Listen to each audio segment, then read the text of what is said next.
Result के बाद बहुत से बच्चों के कॉल्स और मैसेजेस आए कि मैं अपनी स्ट्रेटजी बताऊं कि कैसे मैंने पढ़ाई की और क्या-क्या मेरे रिसोर्सेज रहे। तो इस वीडियो में मैं आपके साथ अपनी स्ट्रेटजी शेयर करना चाह रही हूं और यदि इसके द्वारा आप में से किसी एक को भी थोड़ा बहुत भी कुछ फ़ायदा होता है तो मेरे लिए खुशी की बात होगी। तो देखिए, सबसे पहले हम मेंस पे बात करते हैं।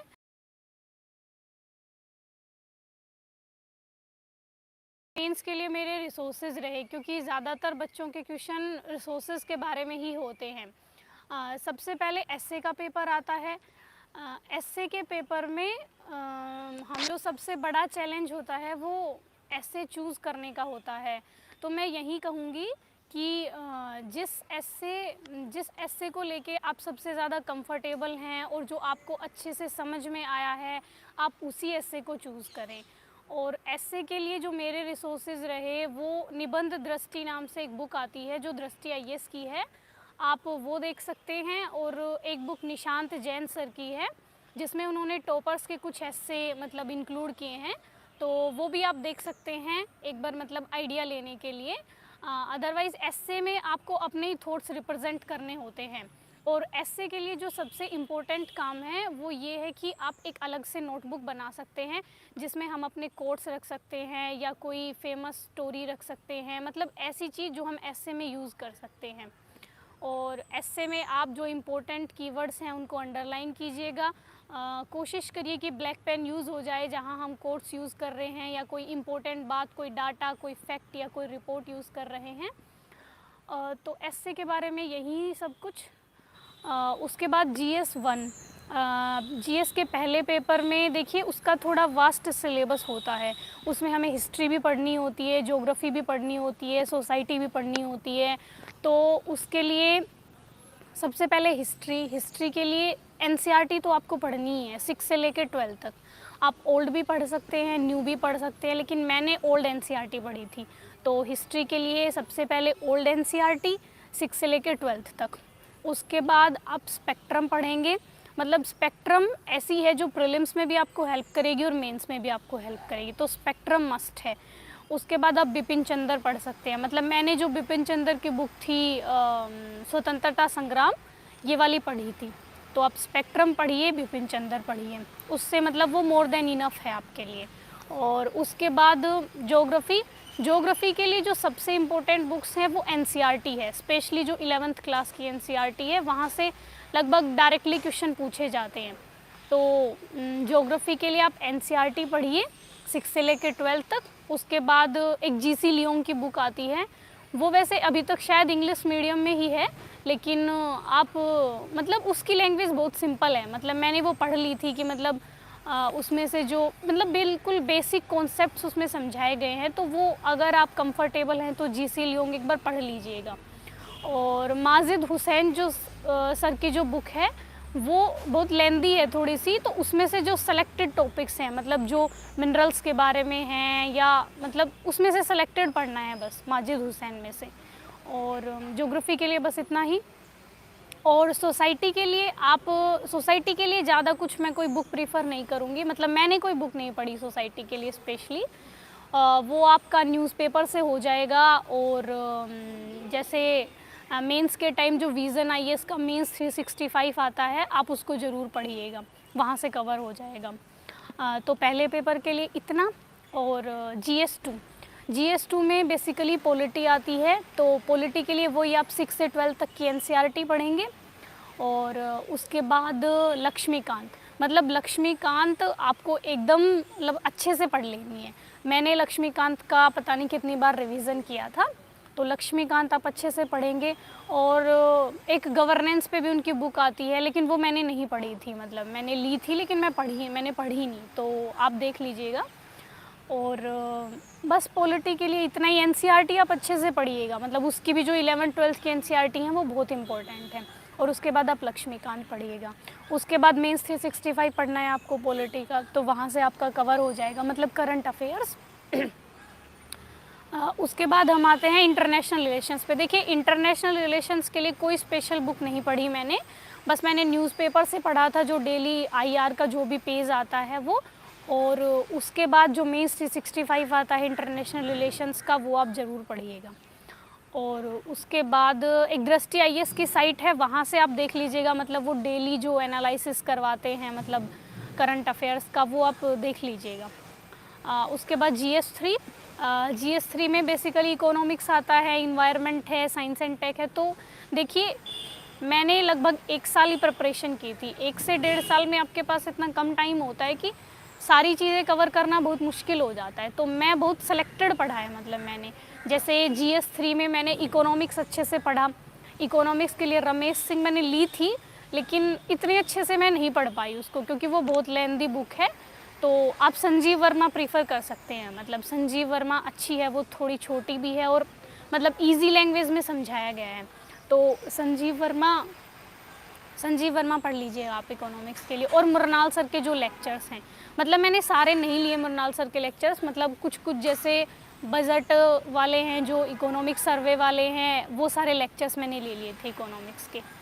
तो इकोनॉमिक्स के लिए बस इतना ही। साइंस एंड टेक के लिए मैंने सिर्फ न्यूज़पेपर्स पढ़े थे, मतलब जो भी करंट में जो रहा था वो गूगल से देख के, और मतलब न्यूज़पेपर से ही मैंने अपना साइंस एंड टेक के नोट्स बनाए थे कुछ। और उसके बाद वो मेंस 365 आया साइंस एंड टेक का, तो वो मैंने पढ़ा था।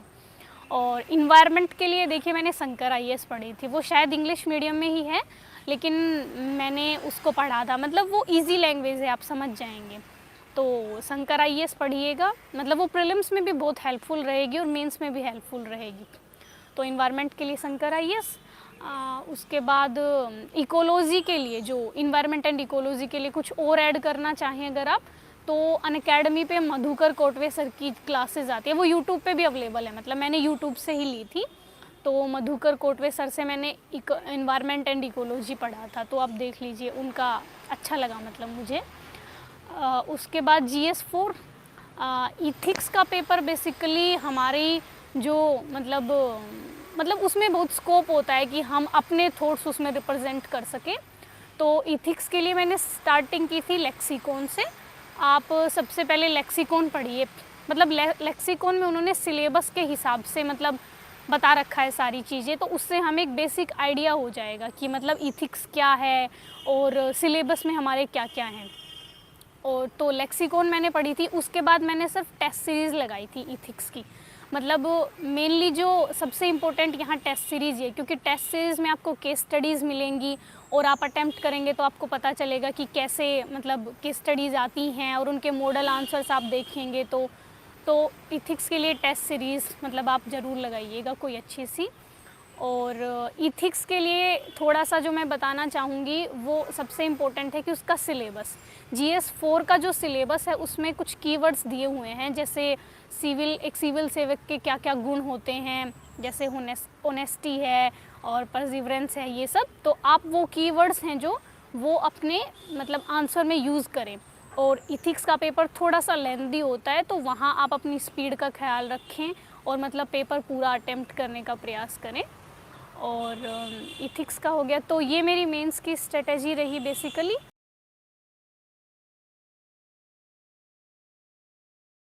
और प्रीलिम्स के लिए जो मैं कहना चाहूँगी, वो सबसे इम्पोर्टेंट चीज़ है रिवीज़न। आप प्रीलिम्स में लगभग 3 महीने पहले से मतलब सिर्फ प्रीलिम्स पे फोकस हो जाइए। प्रीलिम्स के लिए आपको कम से कम 3 महीने तो देने ही चाहिए, मतलब केवल प्रीलिम्स के लिए। तो प्रीलिम्स से पहले 3 महीने पहले आपसे केवल प्रीलिम्स की पढ़ाई करेंगे। और प्रीलिम्स के लिए सबसे जो ज़रूरी है वो रिवीज़न है, क्योंकि देखिए सिलेबस बहुत बड़ा है, आप सब कुछ नहीं पढ़ सकते हैं, लेकिन जितना आपने पढ़ा है उस पे मतलब आपकी एकदम पकड़ होनी चाहिए कि यूपीएससी कहीं से भी कैसे भी घुमा के पूछ ले, आप उसको अटैम्प्ट कर लें। और प्रीलिम्स में ज़्यादा से ज़्यादा क्वेश्चंस अटैम्प्ट करने का प्रयास कीजिए। मतलब मैंने शायद 92 क्वेश्चंस अटैम्प्ट किए थे, मतलब 5-6 तो ऐसे आएंगे ही जो बिल्कुल ही हमें नहीं आते होंगे, लेकिन आप कोशिश कीजिए कि ज़्यादा से ज़्यादा अटैम्प्ट हो पाएँ।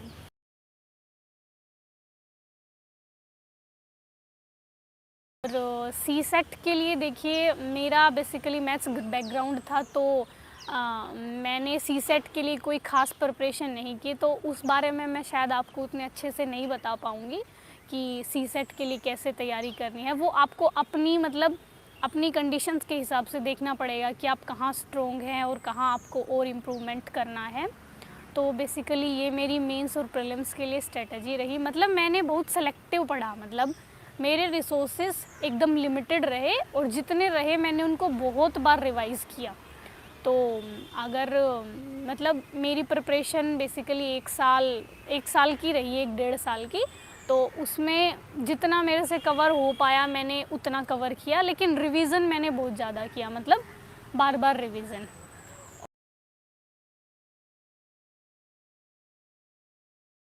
अब हम ऑप्शनल पे थोड़ा सा बात कर लेते हैं। ऑप्शनल मेरा हिंदी लिटरेचर था और हिंदी लिटरेचर में देखिए 2 पेपर होते हैं। पहला वाला पेपर होता है वो भाषा खंड का होता है और दूसरा वाला पेपर होता है वो जो उसमें सिलेबस दिया गया है।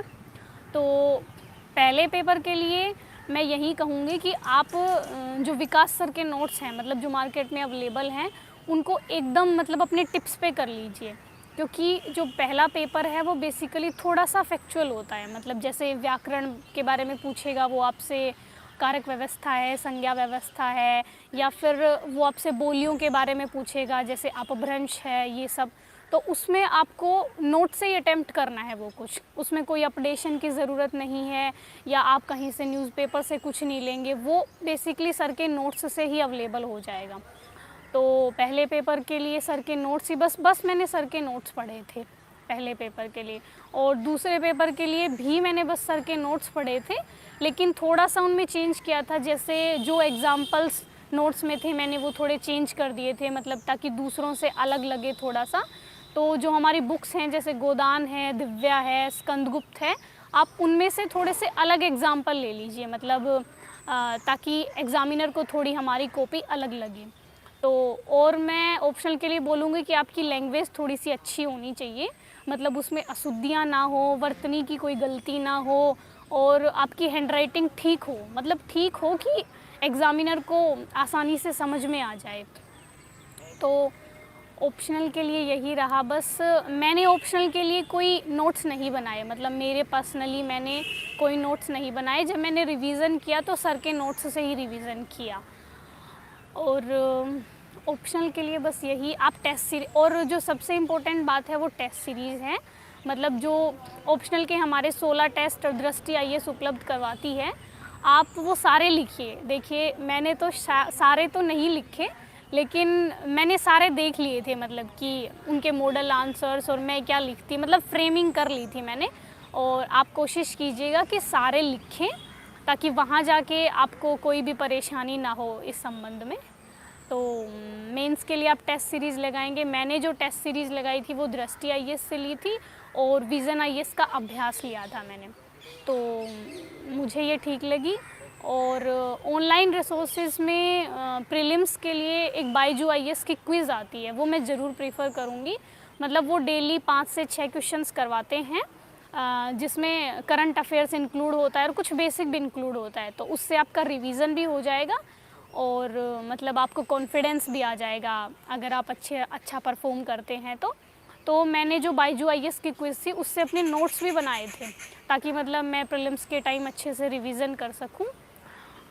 तो यही मेरी मेंस की स्ट्रेटजी रही, मेंस और प्रीलिम्स की। तो ज़्यादातर बच्चों का ये सवाल भी होता है कि आप कितने घंटे पढ़ती थी।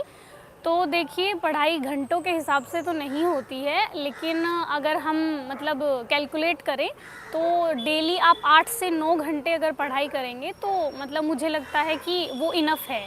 मतलब किसी किसी दिन हो सकता है कि आप 10 घंटे भी पढ़ लें, 11 घंटे भी पढ़ लें, और हो सकता है किसी दिन आप 8 घंटे भी पढ़ें। तो मतलब एवरेज आप 9 घंटे लेके चलें कि डेली आपको 9 घंटे पढ़ाई करनी है, तो मुझे लगता है वो मोर देन इनफ है। लेकिन आप रेगुलरली करेंगे, मतलब ऐसा नहीं है कि एक दिन कर ली उसके बाद नहीं करेंगे, मतलब रेगुलरली हमें 9 घंटे पढ़ना है। तो मुझे लगता है 1 साल 1.5 साल में यूपीएससी का जो सिलेबस है वो कवर हो जाएगा। और मुझे लगता है कि अगर हम अच्छे से पढ़ेंगे और सिलेबस के अकॉर्डिंग पढ़ेंगे तो ऐसा कोई रीज़न नहीं है कि हमारा सिलेक्शन ना हो। देखिए बीच बीच में ऐसे मतलब ऐसा टाइम आएगा कि हमें लगेगा कि नहीं हो रहा है या हम पीछे रह गए हैं, तो आप सब ऐसा मतलब फ़ील ना करें। देखिए ये हर हर मतलब जो भी टॉपर है, जो भी एस्पायरेंट है, हर किसी को फ़ील होता है ऐसा।